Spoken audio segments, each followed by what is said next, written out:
Welcome back to my channel. ಹೊಸದಾಗಿ channel ನೋಡ್ತಾ ಇದ್ದರೆ ಸಬ್ಸ್ಕ್ರೈಬ್ ಮಾಡಿಕೊಂಡು ಸಪೋರ್ಟ್ ಮಾಡಿ. ವಾರಾಹಿ ದೇವಿಯ ಆಶೀರ್ವಾದ ಎಲ್ಲರ ಮೇಲೂ ಇರಲಿ ಅಂತ ವಿಡಿಯೋ ಪ್ರಾರಂಭ ಮಾಡ್ತಾ ಇದ್ದೀನಿ.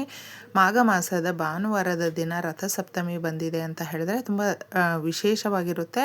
ನಮಗೆ ಅಧಿಕ ಶಕ್ತಿ ಇರೋದ್ರಿಂದ ಈ ದಿನ ನಾವು ನಮ್ಮ ಆಹಾರಗಳನ್ನು ಮಾಡ್ಕೊಳ್ತೀವಲ್ವ ಮನೆಯಲ್ಲಿ, ಅದಕ್ಕೆ ಕೆಲವೊಂದು ಪದಾರ್ಥಗಳನ್ನು ಈ ದಿನಗಳಲ್ಲಿ ಬಳಸಬಾರ್ದು. ಈ ಥರ ನಾವು ಏನಾದರೂ ಗೊತ್ತಿಲ್ಲದ ಬಳಸಿದಾಗ ಏನಾಗುತ್ತೆ ಅಂದರೆ ನಮ್ಮ ಏಳಿಗೆ ಕುಂಠಿತವಾಗುತ್ತೆ, ಅಭಿವೃದ್ಧಿ ಆಗೋದಿಲ್ಲ, ತುಂಬ ಕಷ್ಟಗಳು ಬರುತ್ತೆ, ತುಂಬ ನಷ್ಟ ಅನ್ನೋದು ಅನುಭವಿಸ್ತೀವಿ, ಸಾಲಕ್ಕೆ ಗುರಿಯಾಗ್ತೀವಿ, ಹಾಗೂ ಮುಖ್ಯವಾಗಿ ಆರೋಗ್ಯ ಸಮಸ್ಯೆಗಳು ಅನ್ನೋದು ಬರುತ್ತೆ. ತುಂಬ ಜನಕ್ಕೆ ಗೊತ್ತಿರೋದಿಲ್ಲ. ಯಾಕಂದರೆ ಸೂರ್ಯ ಭಗವಾನನು ನಮಸ್ಕಾರ ಪ್ರಿಯ ಸ್ನೇಹಿತರೆ. ವಿಶೇಷವಾದಂಥ ಪೂಜೆಗಳು ಅನ್ನೋದು ನಾವೇನು ಮಾಡ್ಕೊಳ್ದೇ ಇದ್ದರೂ ಕೂಡ ಭಗವಂತನಿಗೆ ಅರ್ಘ್ಯವನ್ನು ಬಿಟ್ಟು ನಮಸ್ಕಾರ ಮಾಡೋದ್ರಿಂದ ತುಂಬ ಚೆನ್ನಾಗಿರುತ್ತೆ. ಈ ದಿನ ಕೆಲವೊಂದು ನಾವು ಈ ಪರಿಹಾರಗಳನ್ನು ಮಾಡಿಕೊಂಡಾಗ ಸೂರ್ಯ ಭಗವಾನನ ಆಶೀರ್ವಾದ ಅನ್ನೋದಿದ್ದಾಗ ಆತ್ಮಸ್ಥೈರ್ಯ ಜಾಸ್ತಿ ಬರುತ್ತೆ. ಧೈರ್ಯ ಅನ್ನೋದಿದ್ದಾಗ ನಾವು ಉತ್ತಮವಾದಂಥ ಆಲೋಚನೆ ಮಾಡ್ತೀವಿ, ಆರೋಗ್ಯ ಅನ್ನೋದು ಚೆನ್ನಾಗಿ ವೃದ್ಧಿಯಾಗುತ್ತೆ. ಹಾಗೂ ಪ್ರಭುತ್ವದ ಕೆಲಸಗಳು ಏನಾದರೂ ಇದ್ದರೆ, ಗೌರ್ಮೆಂಟ್ ಕೆಲಸಗಳಿದ್ದರೆ ತುಂಬ ಜನಕ್ಕೆ ಒಂದು ಭಯ ಅನ್ನೋದು ಇರುತ್ತೆ, ಇಂಟರ್ವ್ಯೂ ಅಟೆಂಡ್ ಮಾಡೋದಕ್ಕೆ.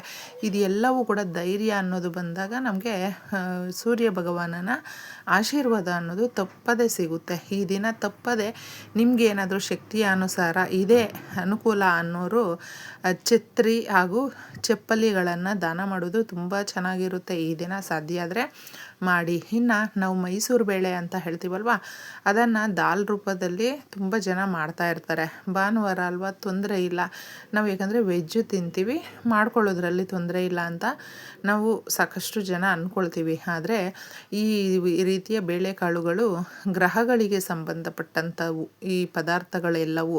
ಅದಕ್ಕೋಸ್ಕರ ಅವುಗಳನ್ನು ನಾವು ಯಾವುದೇ ರೂಪದಲ್ಲೂ ಕೂಡ ಸೇವನೆ ಮಾಡಬಾರ್ದು. ಮೈಸೂರು ಬೇಳೆಯನ್ನು ಕೂಡ ತಿನ್ನಬೇಡಿ. ಇನ್ನು ಈ ದಿನ ಬೆಟ್ಟದ ನಲ್ಲಿಕಾಯಿ, ಆಮ್ಲ ಅಂತ ಹೇಳ್ತೀವಲ್ವ, ಇದನ್ನು ಯಾವುದೇ ರೂಪದಲ್ಲೂ ಅಷ್ಟೇ ತಿನ್ನೋದಕ್ಕೆ ಹೋಗಬೇಡಿ. ತುಂಬ ಜನ ಇದನ್ನು ಉಪ್ಪಿನಕಾಯಿ ಹಾಕಿರ್ತಾರೆ ಅಥವಾ ರಸಮ್ ಮಾಡ್ತಾರೆ, ಹಾಗೇ ತಿಂತಾರೆ, ಪೌಡರನ್ನು ಮಾಡ್ಕೊಂಡಿಟ್ಕೊಂಡಿರ್ತಾರೆ. ಇದರಿಂದ ಯಥೇಚ್ಛವಾದಂಥ ನಮಗೆ ಇಮ್ಯುನಿಟಿ ಬಿಲ್ಡ್ ಆಗೋದ್ರಿಂದ ತುಂಬ ಜನ ಡಯಟ್ ಮಾಡೋರು ಇದನ್ನು ಸೇವನೆ ಮಾಡ್ತಾ ಇರ್ತಾರೆ. ತುಂಬಾ ಒಳ್ಳೆಯದು. ಆದರೆ ಈ ದಿನ ರಥಸಪ್ತಮಿಯ ದಿನ ತಿನ್ನೋದಕ್ಕೆ ಹೋಗಬೇಡಿ. ಯಾವುದೇ ರೂಪದಲ್ಲೂ ಅಷ್ಟೇ ಮರದಿಂದ ಕೂಡ ಈ ಕಾಯನ್ನು ಕೀಳಬಾರ್ದು. ಆಮ್ಲವನ್ನು ನೆನ್ಪಿಟ್ಕೊಂಡು ನೀವು ತಿನ್ನಬೇಡಿ. ಇನ್ನು ಓಕ್ರಾ ಕೂಡ ಅಷ್ಟೇ ಸ್ನೇಹಿತರೆ. ಅಂದರೆ ನಾವು ಈ ಬೆಂಡೆಕಾಯಿ ಅಂತ ಹೇಳ್ತೀವಲ್ವ, ಇದನ್ನು ಕೂಡ ಯಾವುದೇ ರೀತಿಯಲ್ಲೂ ಕೂಡ ಇದು ಜಿಗುಟು ಇರೋದ್ರಿಂದ ಇದನ್ನು ನಾವು ತಿನ್ನಬಾರ್ದು. ಫ್ರೈ ರೂಪದಲ್ಲಿ ಅಥವಾ ತುಂಬ ಜನ ಮಸಾಲೆ ಮಾಡ್ತಾರೆ, ಅಥವಾ ಈ ರೀತಿ ಫ್ರೆಂಚೀಸ್ ರೂಪದಲ್ಲಿ ಕೂಡ ಮಾಡ್ಕೊಳ್ತಾರೆ. ಇದನ್ನು ಕೂಡ ಅಷ್ಟೇ ಮನೆಗೆ ಕೊಂಡ್ಕೊಂಡು ಬರಬೇಡಿ, ಹಾಗೆ ತಿನ್ನಬೇಡಿ.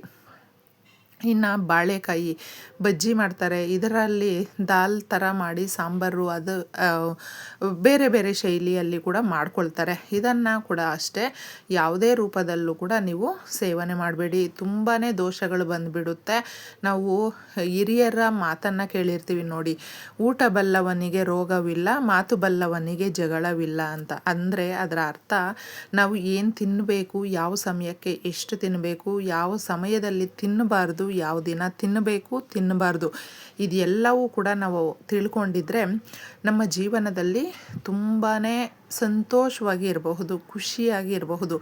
ಇನ್ನು ಇದು ನಾವು ತುಂಬಾ ಮುಖ್ಯವಾಗಿ ಇದು ಎಷ್ಟು ಆರೋಗ್ಯವರ್ಧಕವಾಗಿರುವಂಥ ಸೊಪ್ಪು ಅಂತ ಹೇಳಿದ್ರೆ ಹುಳಿ ಸೊಪ್ಪು. ಅಂದರೆ ನಾವು ಇದನ್ನು ಗೋಂಗೂರ ಅಂತ ಕೂಡ ಕರೀತಾರೆ. ಇದು ತುಂಬಾ ಹೆಲ್ದಿಯಾದಂಥ ಒಂದು ಸೊಪ್ಪುಗಳಲ್ಲಿ ಇದು ಕೂಡ ಒಂದು. ಆದರೆ ಅದನ್ನು ಈ ದಿನಗಳಲ್ಲಿ ರಥಸಪ್ತಮಿಯ ದಿನ ತಿನ್ನೋದಕ್ಕೆ ಹೋಗಬೇಡಿ. ಇನ್ನು ಕ್ಯಾಬೇಜು ಸ್ನೇಹಿತರೆ, ಕ್ಯಾಬೇಜು ಅಷ್ಟೇ.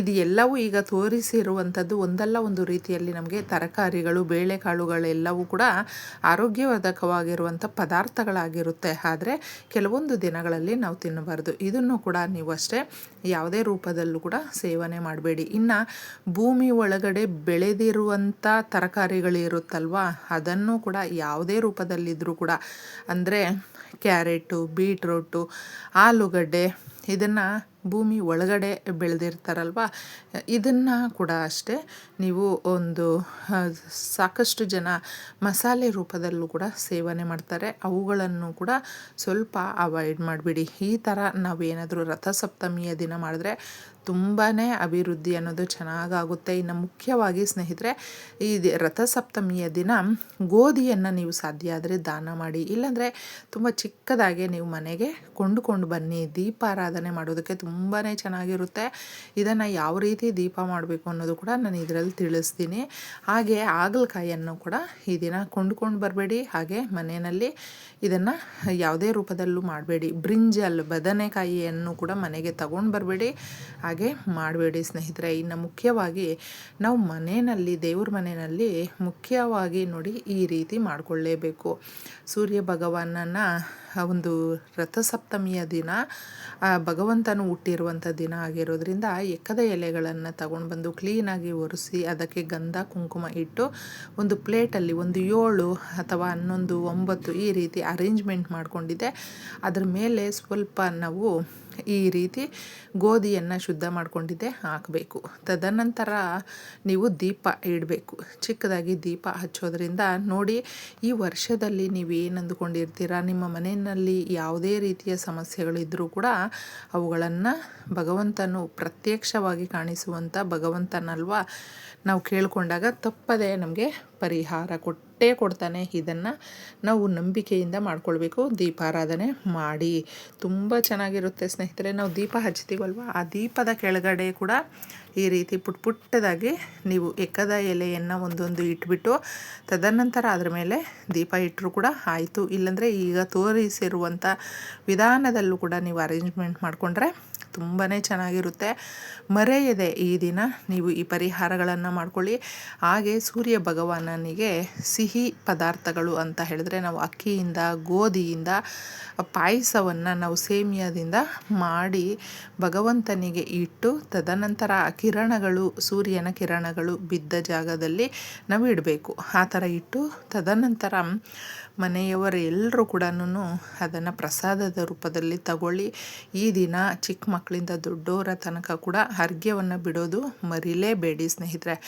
ಬೇಗ ಎದ್ದು ಸ್ನಾನ ಮಾಡಿಕೊಂಡಿದ್ದೆ ಭಗವಂತನಿಗೆ ನಮಸ್ಕಾರ ಮಾಡಿ ಈ ರೀತಿ ಹೇಳ್ಕೊಂಡು ಓಂ ಸೂರ್ಯ ದೇವಾಯ ನಮಃ ಈ ಥರ ಎಷ್ಟು ಸಾರಿ ಹೇಳ್ಕೊಳ್ಳೋದಕ್ಕಾಗುತ್ತೋ ಆ ಥರ ಮಂತ್ರವನ್ನು ಹೇಳಿ. ಯಾಕಂದರೆ ನಮಸ್ಕಾರ ಪ್ರಿಯ ಅಲ್ವಾ, ನಮಸ್ಕಾರ ಮಾಡಿಕೊಂಡಿದ್ದೆ. ಈ ರೀತಿ ನಾವು ಮಂತ್ರವನ್ನು ಜಪ ಮಾಡಿ ಅರ್ಘ್ಯವನ್ನು ಬಿಡೋದ್ರಿಂದ ಇಷ್ಟಾರ್ಥಗಳು ನಮಗೆ ಶೀಘ್ರದಲ್ಲೇ ನೆರವೇರಿಸಿಕೊಡ್ತಾನೆ ಸೂರ್ಯ ಭಗವಾನನು. ಅರ್ಘ್ಯ ಬಿಡಬೇಕಾದ್ರೆ ಭಗವಂತನಿಗೆ ನೀವು ಶುದ್ಧವಾದ ನೀರನ್ನು ತಗೊಳ್ತೀರಲ್ವ, ಕೆಂಪು ಹೂಗಳನ್ನು, ಸ್ವಲ್ಪ ಅಕ್ಷತೆಯನ್ನು ಹಾಗೂ 1 ತುಂಡು ಬೆಲ್ಲವನ್ನು ಹಾಕಿ ಅರ್ಘ್ಯವನ್ನು ಬಿಡಿ. ನೋಡಿ ನಿಮ್ಮ ಇಷ್ಟಾರ್ಥಗಳು ಹೇಗೆ ಬೇಗ ನೆರವೇರುತ್ತೆ ಅಂತ. ಹಾಗೆ ಸಮಸ್ಯೆಗಳು ಎಷ್ಟೇ ದೊಡ್ಡದಾಗಿದ್ದರೂ ಕೂಡ ಅದನ್ನು ತಿಳಿಗೊಳಿಸ್ತಾನೆ ಅಂತ ಕೂಡ ಭಗವಂತನು ಹೇಳಬಹುದು. ಇಷ್ಟು ಸುಲಭವಾಗಿ ರಥಸಪ್ತಮಿಯ ದಿನ ಮಾಡ್ಕೊಳ್ಳಿ. ಒಳ್ಳೆಯದಾಗಲಿ ಎಲ್ರಿಗೂ.